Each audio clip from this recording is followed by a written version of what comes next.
ವೀಕ್ಷಕರೇ, ನೀವೆಲ್ಲ ರಾಜ್ಕುಮಾರ್ ಅವರ ಹಾಡನ್ನು ಕೇಳಿದ್ದೀರಿ. ಚಂದದ ಗುಡಿ, ಅಂದದ ಗುಡಿ, ಗಂಧದ ಗುಡಿ ಈ ನಮ್ಮ ಕನ್ನಡ ನಾಡು ಅಂತ. ಕರ್ನಾಟಕದಲ್ಲಿ ಬಹಳಷ್ಟು ಹೆಚ್ಚು ಗಂಧದ ಮರಗಳು ಇತ್ತು ಒಂದು ಕಾಲದಲ್ಲಿ. ಆ ಶ್ರೀಗಂಧ ಅನ್ನುವಂಥದ್ದು ಭಾಳ ಒಳ್ಳೆಯ ಒಂದು ಸುಗಂಧ ದ್ರವ್ಯದ ಔಷಧ ಮರ ಕೂಡ. ನೋಡಿ, ಈ ಎಲೆಗಳನ್ನು ನಾವು ಒಂದು ಡಿಕಾಕ್ಷನ್ ಮಾಡಿ ಮುಖ ತೊಳಿತಾ ಬಂದರೆ ಮುಖದಲ್ಲಿ ಮೊಡವೆಗಳಾಗೋದಿಲ್ಲ, ಮುಖದ ಕಾಂತಿ ಜಾಸ್ತಿ ಆಗುತ್ತೆ. ಬಟ್ ಗಂಧದ ಎಲೆಯೇನು ಅಂತ ಏನು ಸ್ಮೆಲ್ಲಿಲ್ಲ, ಆದರೆ ಬೆಳೆದಿರ್ತಕ್ಕಂಥ ಮರದ ಕೊರಡು ಬಹಳಷ್ಟು ಸುಗಂಧ ಎಲ್ಲರಿಗೂ ಗೊತ್ತಿದೆ. ಗಂಧ ಅನ್ನುವಂಥದ್ದೇ ಅದಕ್ಕೆ ಹೆಸರು ಆ ಥರ. ಆಮೇಲೆ ಈ ಎಲೆಗಳನ್ನು ಸ್ನಾನಕ್ಕೂ ಕೂಡ ಬಳಸ್ಬೋದು. ಒಂದು ಸಿಡುಬು ರೋಗ ಆಗಿದ್ದಾಗ, ಅಮ್ಮ ಆಗಿದ್ದಾಗ ಬೇವಿನ ಎಲೆ ಏನು ಬೇಯಿಸ್ತೀರಿ, ನಿಮ್ಮ ಮನೆ ಹತ್ತಿರದಲ್ಲಿ ಏನಾದ್ರು ಶ್ರೀಗಂಧ ಇತ್ತು ಅಂತಂದರೆ ಈ ಎಲೆಗಳನ್ನು ಸ್ವಲ್ಪ ಅದಕ್ಕೆ ಹಾಕಿ ಬೇಯಿಸ್ಕೊಂಡ್ರೆ ಒಳ್ಳೆಯದು.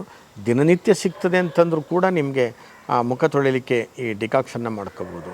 ಇನ್ನೊಂದು, ಈ ಎಲೆಯನ್ನು ನಾವು ದತ್ತುರದ ಎಲೆ, ಶ್ರೀಗಂಧದ ಎಲೆ, ಆಮೇಲೆ ಮಾವಿನ ಎಲೆ ಇವುಗಳನ್ನೆಲ್ಲ ಅರೆದು, ಮತ್ತು ಶಂಖಪುಷ್ಪಿ, ಜಟಮಾಂಸಿ ಇವುಗಳನ್ನು ಅರೆದು ಒಂದು ಎಣ್ಣೆ ಮಾಡಿ ಇಟ್ಕೋಬೇಕು. ಆ ಎಣ್ಣೆನ ನಾವು ತಲೆಗೆ ಹಚ್ಕೊಂಡು ಸ್ವಲ್ಪ ತಟ್ಕೊಂಡು ಲೈಟಾಗಿ ಮಸಾಜ್ ಮಾಡಿಕೊಂಡ್ರೆ ನಿಮಗೆ ಆ್ಯಂಗ್ಸೈಟಿ ಇದ್ದರೆ, ಉನ್ಮಾದ ಇದ್ದರೆ, ಆತಂಕ ಇದ್ದರೆ, ಗಾಬರಿ ಅನಿಸಿದರೆ ಅವೆಲ್ಲವೂ ಕೂಡ ಕಡಿಮೆ ಆಗ್ತಾ ಬರುತ್ತೆ. ಮಾನಸಿಕ ತಳಮಳಗಳು ಕಡಿಮೆ ಆಗುತ್ತೆ. ನಿದ್ರೆನೇ ಬರಲ್ಲ ಸ್ವಾಮಿ ನಂಗೆ ರಾತ್ರಿ ಅಂತನ್ನೋರು ತುಂಬ ಚೆನ್ನಾಗಿ ನಿದ್ರೆ ಮಾಡ್ತಾರೆ. ಸ್ವಾಮಿ ಇವನ್ನೆಲ್ಲ ಒಟ್ಟಾಕಿ ನನಗೆ ಮಾಡಲಿಕ್ಕಾಗೋಲ್ಲ ಅಂತನ್ನೋರು ಇಲ್ಲೇ ಫೋನ್ ನಂಬರ್ ಕೊಟ್ಟಿದ್ದೀವಿ. ಆ ಫೋನ್ ನಂಬರಿಗೆ ಕರೆ ಮಾಡಿ ಸಮಾಧಾನ ಅಂತ ಎಣ್ಣೆ ನಮ್ಮಲ್ಲಿ ಸಿಗುತ್ತೆ. ಇದರೊಳಗೆಲ್ಲ ಇವುಗಳನ್ನು ನಾವು ಹಾಕಿ ಮಾಡಿರ್ತಕ್ಕಂಥ ಎಣ್ಣೆ ಅದು.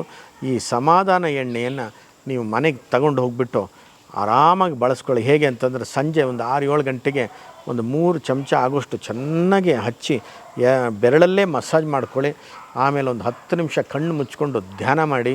ನಿಮ್ಮ ಮನಸ್ಸು ಭಾಳ ತಿಳಿಯಾಗುತ್ತೆ, ಕೂದಲು ಚೆನ್ನಾಗಿರುತ್ತೆ, ಪಿತ್ತ ಕಡಿಮೆ ಆಗುತ್ತೆ, ಉರಿ ಕಡಿಮೆ ಆಗುತ್ತೆ, ಕಣ್ಣುರಿಗಳು ಕಡಿಮೆ ಆಗುತ್ತೆ, ಕಣ್ಣಲ್ಲಿರ್ತಕ್ಕಂಥ ಡ್ರೈನೆಸ್ ಕಡಿಮೆ ಆಗುತ್ತೆ, ನಿದ್ರೆ ತುಂಬ ಚೆನ್ನಾಗಿ ಬರುತ್ತೆ. ಎಂಥ ಒಳ್ಳೆಯ ಔಷಧ ಅಲ್ಲ.